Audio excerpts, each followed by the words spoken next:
Venezuela's inflation is the highest in the world at 57%. The country's central bank says there is an economic crisis. Rochelle Gufo spoke with Juan Carlos Hidalgo of the Cato Institute and discussed the impact that this crisis could have on Venezuela and its trading partners. The president of the central bank was stating the obvious when he said there is an economic crisis, although he tried to downplay how serious it is. But we have seen that since President Hugo Chavez died over a year ago, that there has been paralysis in the government on how to tackle the major economic issues facing the country. Most notably, the big fiscal deficit. The fiscal deficit in Venezuela is about 16% of GDP, which has led the government to basically finance itself by printing money. And that's why you have the highest inflation rate in the world. 57% according to the central bank, although private estimates put it over 260%.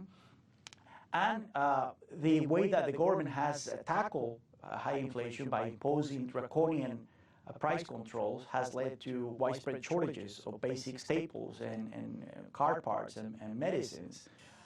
Over 1 out of 4 basic products is not on the shelves at any time. So I think that the president of the central bank was stating the obvious, but apparently there is a move from the most pragmatic elements of the government towards trying to ease some of the controls that have created some of these problems in the first place. Now, it was Venezuela's soaring inflation levels that triggered the unrest, which has now spiraled into deadly protests. And the government has authorized a new currency exchange, the SICAD-2.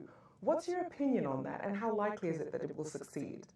I mean, there is some mild enthusiasm about what it signals most than what it actually might accomplish. It signals that some of the pragmatic elements within the government are actually accomplishing, like implementing some of the policies that are needed to tackle some of these problems.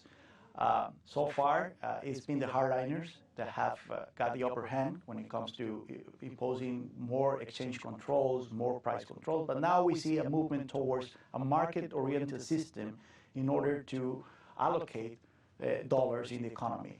Now, the biggest problem for Venezuela is not the way that you allocate dollars, it's the shortage of dollars.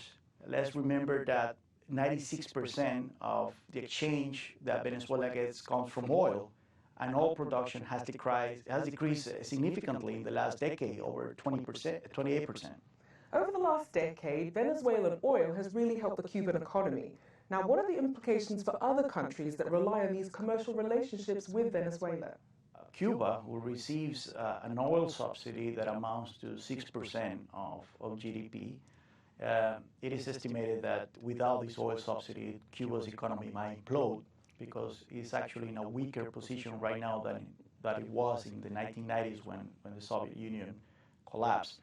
So I think that's why the Cuban government has been deeply involved, not only in managing the succession from Hugo Chavez to Nicolás Maduro.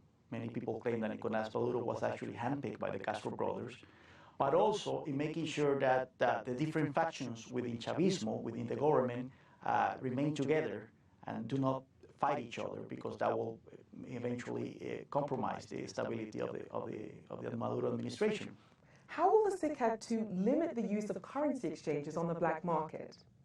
Well, actually, the announcement of the SICAD-2 had a minor effect in easing the black market rate. It was over 80 bolívares a week ago. Now it's 73. This is still almost 12 times the amount of the official exchange rate. I think that the best way is to make more dollars available into the economy. The problem is that the government's reserves are dwindling. They have decreased by 28% in the last year. So the only way to get more dollars is either by indebting itself, and nobody wants to borrow more money to lend more money to Venezuela. Actually, there was a report by Moody's a couple of weeks ago saying that Venezuela is the second country after Argentina with the most likelihood of defaulting on its debt, or making the country more attractive for investment, trying to bring people, that people can bring back their dollars that they took away from the country many years ago. But that will require major shifts in policy, and we don't see that the Maduro administration is interested in doing that.